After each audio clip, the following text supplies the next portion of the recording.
namticha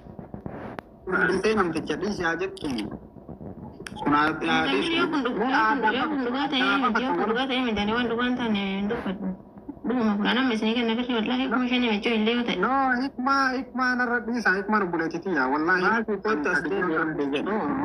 Nin jira bar. mee masuuliyyatti yoo marhammaa Qoyyaa miidhuu kanaan deebitu gaafattee maalleen kara lamaan جربت ذاك أبوي ميدك إيكم ميك يا أبوي من تكم نقبرات دك بنجيني دي ما تكنوا قريجي هو سمبر جرات إن waadaan uffata jedheen kamaama bayaan amma sa'aatii tokko dhabamee jedhan sa'a tokko miidhagina 15 keessatti amma uummanni gonguutu nagaan deemee du'aa godhee rafee mallaqa mucattee immoo booda hin kafalta wal qaqqabtanii dhiyeessan.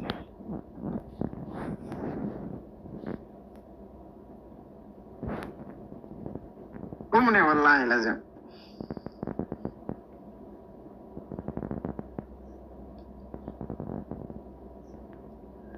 Hundi keessanuyyuu hikmaa horoo godhaa namni kun 300 horee jirtan kun.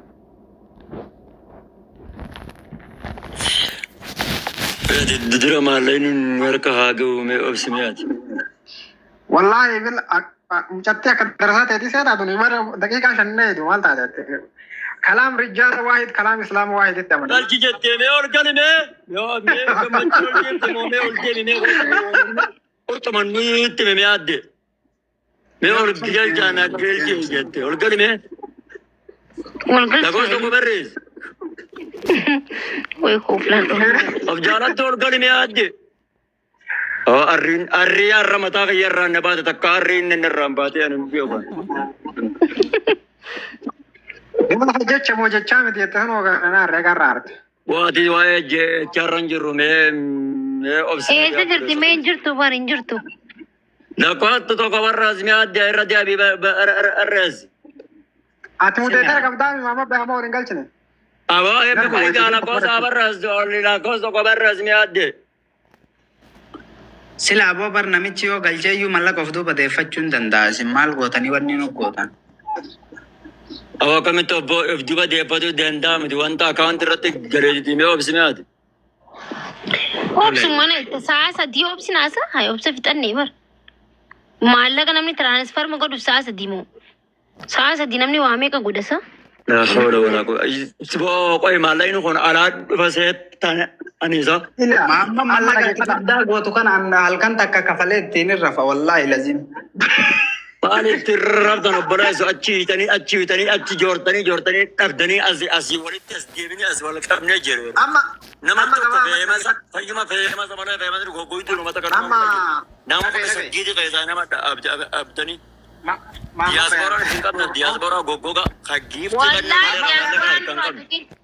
diaspora anjing daga imam mega mega no balaya mega ga Muhammad fe na gar chugo ma olim bazir raj bare Saudi tigal dan jamu Saudi ti sarafa to khabar arres of galtun dan da Saudi ti sarafa dan to zeli male me cara ta kana ke me make daga fada mo ata kadubanna to ko faratte wani no ti barbanno kali daqiiqa meeqa keessatti akka waan kana nu galchuu dandeettu lakki immoo akka ammaa kanatti obsa yoo taate hin dandeenyu obsuu waan ta'e dadhabnee jirra mallaqa hikmarraa fudhannee mallayni isii galee yoo achitti nyaatamellee itti gaafataman qabu jechuu barbaadetti galee hikma immoo kaasetta waan ta'e dhaqanii irraa fuudhan. Ammar mujatti duraanuu waan kaashii namichatti kennite galchisettuu se'a malee nama ganaa liqeeffatu ta'uufiitti.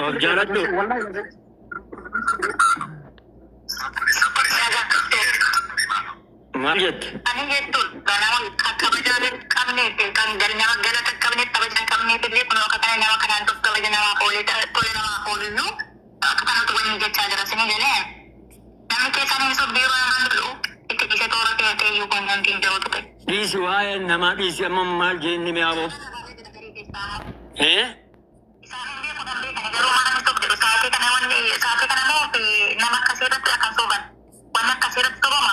Barang disa tuai nama ismi bi lalam mal sinje. Ati afaan yoon natti himtu ani sagalee dhage ati waan naan jedhe natti himudha. Maal jedhenne?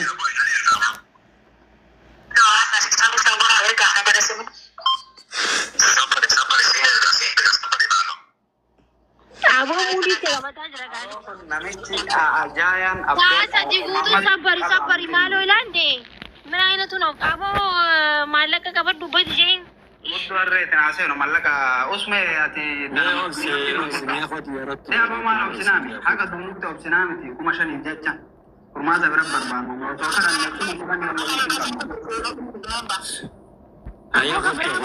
kabra godha adiisa san dhiisiin barbaannu jee mallaqa keetiin jedhaan kabiraayin goona kana itti gaafatama guutumatti dhiisa barbaannu hay saasa jiguutu obsi jaa ammallee ittiin shaayee maali inshallah laayivii gubbaa namni taa'ee isa eegu jira bar dee amma maakii kana masuulinnatii nuuf fudhaa yaa akii rabbii keessa Masaati sadigun maaki saata matta akka hin geenye. saar baadha kamichiyyoon nama erguuf deemte amma sa'a sittaa fi daqiiqaa 45 jira maama bayan mee mujattin siyoo jira jiraatti lakkisame afaan takkitti amma miciyyoon badii qabdu bar amma la miciyyoon badii qabdu qaalicha mucayyoonuu badii guddaa qabdu mucayyoonuu itti dawwaltee kallattiidhan aboonaa galchuu hin dandeettu kalaas guutumaan guututti hin galchine dhiisi mallaqa san jetteeni Obsaanee isinis meel lakkoofsa tokko barreessinee of jaalattu. hawwishaa kan jettu isiniin galchaa maki hawwishaa kan jettu Miyaatis waa hin murteessinii obsi miyaati. abo bar maarqos nama galchuu hin dhabne gara kun nurraa narraa fudhataa jirti bar sama amma bayaan maaludha miciyyoon ati fiddee mucaan galchuu didee fi akkama gootu isiin Michoon harkaan ati biyyi ati hin nagarre obsi miyaati. Akka nama argiteetitti waa murteessinii obsi. Waliin obsinee as geenye. obsinaree haga yoom obsina Kunoomee of jaalatu amma waa ol darbu. halkan guutuu Hai. obsaa bulle Lakkoofsa tokko barreessinee maama bayaan of jaalattuudha miti bara amma rakkoon qaalichaami ammallee obsii jechaa jiraani bara Mee obsi abbootii. maakii rabbii isin uume sodaadha micattii tanarraa nu yoo fuutan nuu fuudha yookiin immoo Amma kana kame Mamus Muhammad mo waan saa aboo dubbii silaa wayitti jee qofaatu oromoo guutuutiin mana ani gaaffiin si gaafadhu horadhee akka ta'e ta'uu danda'a Amma biyyoon ol baatee gaafadhaa gaasiin ol baafne. koy ana dubbata mee muhiiti godhaa hundi keessanuu jaalattu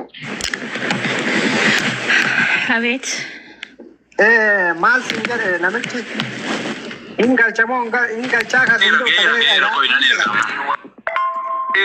Afaan Oromoo dubbataa jira gaheeraa jedha. Dhaggeeffadhu. inni dammaan irraa deemee riyaaditti ergaa jira moo sa'aatii kana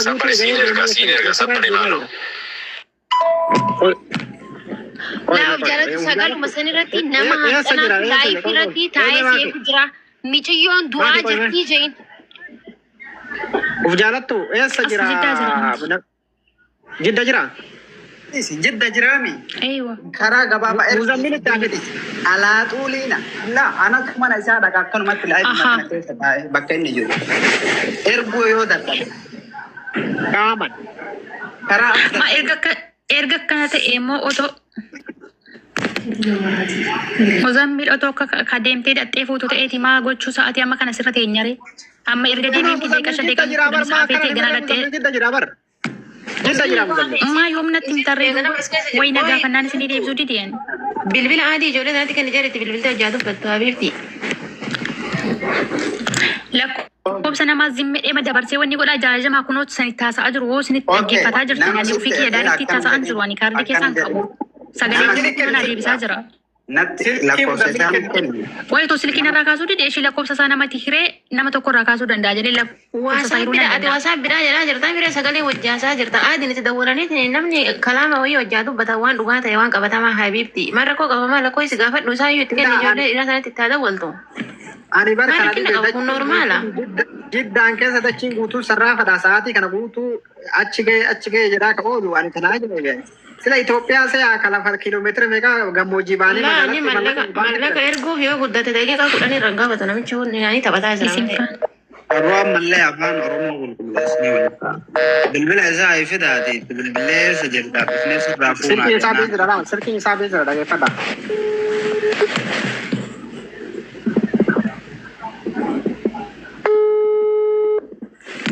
akkasumatti itti dubbannaa yoo inni kaase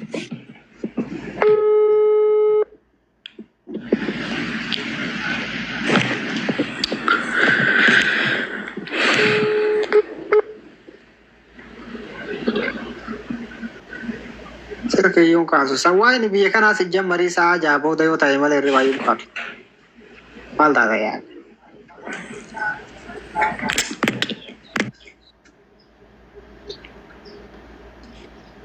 Awo mallaqa isaan irraa dhiisa. Awo rabbii isinuume sodaadha. Usmeetanii cabxii tanaa yoo dandeettan furmaata nu godha yaa akii dhumne rabbii keessanii jedha. Barmi cabxillee annamicha Bakka akkana godha. Dhiisii haayittuun hiikmaa kana fuudhaa bakka dhiisii haayittuun dawwaliiti sagalee qabiif. Jaalatu dhiisa jechuun hin dandeettaa? Yoo dabarsee jiraate waddoo kanatti.